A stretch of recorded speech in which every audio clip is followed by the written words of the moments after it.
quand le cinéma nous montre une autre réalité. Alors, pure spéculation, pur délire? Et si Hollywood savait? Et si le cinéma n'était pas seulement une usine à rêves et à argent, mais également un médium utilisé par des initiés pour lever le coin du voile, et nous faire toucher du doigt une autre réalité au travers d'images et de dialogues? Cette rubrique tente de décrypter ces films, et de vous les faire voir sous une autre facette. Si vous avez manqué le début. Daniel Jackson, égyptologue visionnaire et rejeté par ses pairs, est finalement choisi pour percer le secret d'un immense et mystérieux anneau de pierre et d'acier découvert sur le site de Gizeh en 1928. Il décrypte le message et se retrouve propulsé dans un autre monde, une autre dimension, accompagné par un commando dirigé par le colonel O'Neill. Une incroyable aventure commence. Postulat, et si ce superbe film nous expliquait, sous les dehors d'un divertissement grand public, un secret millénaire à l'origine de nos civilisations? S'il était la divulgation métaphorique du fait extraordinaire suivant. Les Égyptiens de la 4e dynastie, et par là même, l'humanité tout entière, ont été visités par une civilisation extraterrestre dotée d'une technologie infiniment supérieure. Cette technologie a permis à ces visiteurs de dominer une population à peine sortie de l'âge de pierre, lui insufflant au passage les connaissances nécessaires pour faire d'eux notamment des maîtres bâtisseurs. Ce faisant, cette civilisation extraterrestre a semé de par le monde les fondements, les rites, les cultes et les croyances dans les divers dieux que nous connaissons. Quand le cinéma nous montre une autre réalité. Ce que le film nous dit et nous montre. Bien sûr, il faut tout d'abord faire abstraction des oripeaux relatifs aux films d'action, les romances, les actes héroïques, les nombreuses et très réussies scènes d'action, pour mieux se focaliser sur le personnage important, qui est le ressort de l'histoire, à savoir Ra. Ce nom, bien sûr, ne doit rien au hasard. Nous faisons sa connaissance lorsque le docteur Jackson et son équipe passent au travers de la porte des étoiles, et arrivent sur une autre planète, découvrant une bien étrange civilisation. Dans ce monde, Ra a droit de vie et de mort sur ces sujets. Nous pensons alors implicitement nous trouver devant un pharaon égyptien, alors que les mots pharaon et Égypte ne sont jamais prononcés dans cette partie du film. Pourtant, nul doute dans notre esprit, Ra est bien un pharaon égyptien. La question ne se pose même pas. Réminiscence du passé inconsciente et collective? Quoi qu'il en soit, Ra a des pouvoirs formidables. Il peut tuer par un simple regard. Il peut également punir son peuple en envoyant ses anges exterminateurs, des vaisseaux de guerre légers, détruisant tout sur leur passage avec des rayons de feu dans un bruit de tonnerre. Mais il a également la capacité de guérir, et même de ressusciter les morts.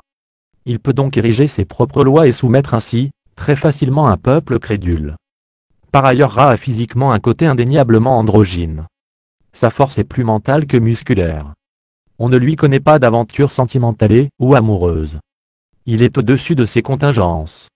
Après bien des aventures pleines de rebondissements, nous finissons par apprendre que Ra n'est autre qu'un extraterrestre ayant quitté, dans un lointain passé, sa planète mourante et s'étant retrouvé dans cette dimension, où ses connaissances mentales et son savoir technologique ont pu le propulser à la tête de ce monde qu'il a entièrement créé.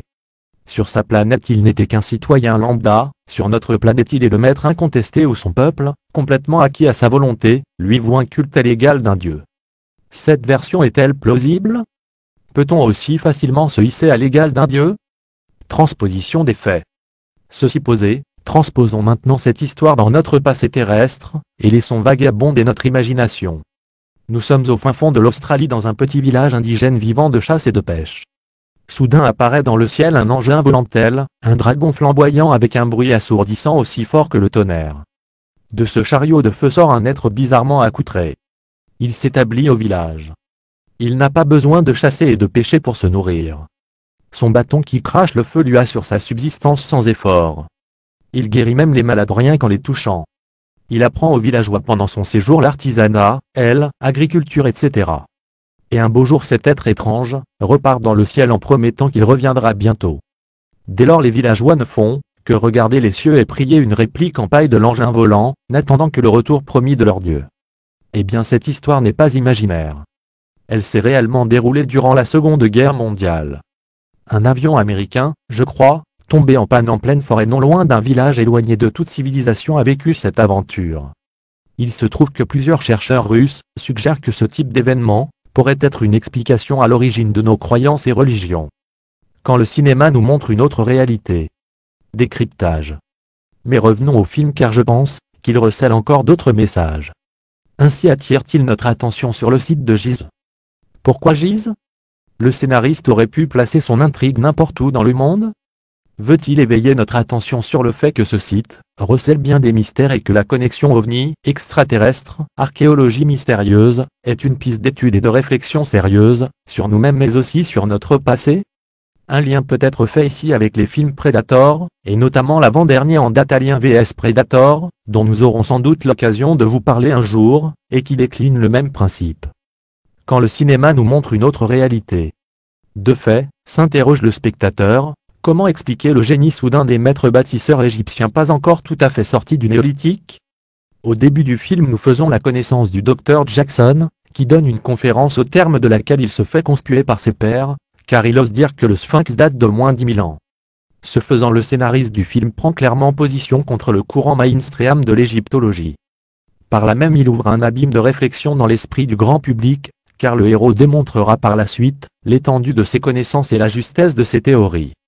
Alors, peut s'interroger le spectateur, si le professeur Jackson ne s'est pas trompé pour tout le reste, pourquoi se tromperait-il sur la datation du Sphinx? Enfin, une autre image forte pour finir de nous convaincre à la fin du film, nous est enfin révélée la forme du vaisseau extraterrestre de Ra, et cette forme est clairement celle d'une pyramide. Cette simple image met fin à une des questions qui taraudent l'humanité depuis Alexandre le Grand, qui a construit les pyramides? Par cette image de vaisseau pyramidal, la réponse est évidente. Extrapolons. Comme le démontre le film, il n'est nul besoin d'une armée d'envahisseurs pour se hisser au plus haut sommet d'une planète.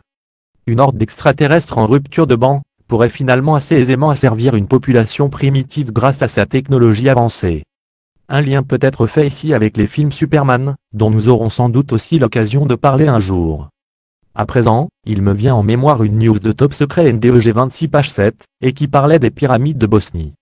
Je cite, selon Euronews, les travaux se sont organisés pour préparer l'arrivée de l'équipe de l'UNESCO, et un immense monolithe en grès orné d'inscriptions mystérieuses, doit être envoyé en Égypte à des fins d'analyse par des spécialistes. Et à Top Secret de s'interroger, cette information est loin d'être anodine. Pensez-y. Pourquoi envoyer ce précieux bloc contenant des inscriptions au Caire, quand il suffirait de prendre des photographies, ou de faire des prélèvements pour procéder au déchiffrement et aux analyses? En effet, il serait plus logique de faire venir sur place les spécialistes sauf si, comme le suggère Top Secret, cette découverte est une pièce d'un mécanisme qui est sur le point d'être assemblé en Égypte. Quand le cinéma nous montre une autre réalité. Imaginons un instant le scénario suivant, les extraterrestres, Ra et compagnie, sont sur le point de quitter la Terre pour de nouvelles explorations lointaines dans des systèmes inconnus. Comme certaines de leurs technologies très encombrantes, leur seront inutiles pendant le voyage, et au contraire très utiles lors de leur retour sur la Terre, ils décident de les laisser sur place. Cependant, il faut s'assurer que l'humanité ne pourra jamais mettre la main sur ces merveilles de technologie, et encore moins les faire fonctionner, même par accident. Ils choisissent donc non seulement de cacher ces dispositifs, mais encore de les disposer en pièces détachées, dans des endroits soigneusement disséminés de par le monde, soit enfouis profondément sous des pyramides, et autres monuments facilement reconnaissables, soit au milieu de zones hostiles. Ainsi, le film Stargate ne raconterait rien d'autre que l'existence et la découverte d'un de ces dispositifs dans les sous-sols de Gizeh.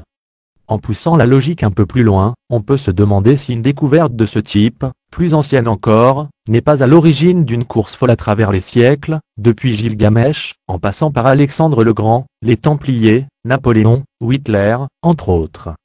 Cela ne vous fait-il pas penser aux aventuriers de l'Arche perdue, film emblématique de Spielberg? On raconte là encore la même chose, une course éperdue dont l'objectif serait de retrouver et réunir pour les faire fonctionner ensemble, les pièces d'un mécanisme dispersé aux quatre coins du monde. Une course folle qui se poursuivrait de nos jours avec la destruction par les talibans des statues de Bamiyan, ou encore la localisation des récentes guerres américaines parmi lesquelles la Bosnie. De fait, tous les empereurs, despotes, ou tyrans de la planète semblent avoir reçu l'ordre de courir après un secret bien concret, dont la teneur échappe complètement au commun des mortels, comme s'ils avaient été missionnés, puis éjectés une fois leur temps imparti. Il faut dire qu'au moment du retour des dieux, ce qui a été désuni doit être rassemblé. Le moment est-il venu? Quoi qu'il en soit, nous n'avons jamais revu ni entendu parler de ce bien curieux monolithe bosniaque. Il en va ainsi de toutes les informations importantes en ce bas monde. Aussitôt révélé, aussitôt oublié et enfoui, gageons que le monolithe aura retrouvé sa place originelle dans le grand mécanisme du Stargate de notre planète. Conclusion. Terminons cette étude par ce qui pourrait bien être un clin d'œil du film à l'égard du secret mondial, qui s'abat sur tout ce qui touche au phénomène OVNI, et dont le crash de Roswell est un des événements les plus illustrés et les plus significatifs. Dans le film en effet, l'anneau d'acier et de pierre trouvé au début sur le plateau de Gizeh est manifestement resté secret aux yeux du grand public. N'est-ce pas le sort qui a pu être réservé à la soucoupe de Roswell? Nous ne le saurons jamais, mais le film Stargate nous apporte ici un bon aperçu de ce qui aurait pu se passer, avec l'aménagement de cette base militaire secrète creusée à flanc de montagne. Quand le cinéma nous montre une autre réalité. Ainsi, à la question que beaucoup d'entre nous se posent, à savoir, le gouvernement américain, en l'espèce, peut-il cacher des informations relatives aux vaisseaux extraterrestres? La réponse du film est sans ambiguïté. La vérité se mérite.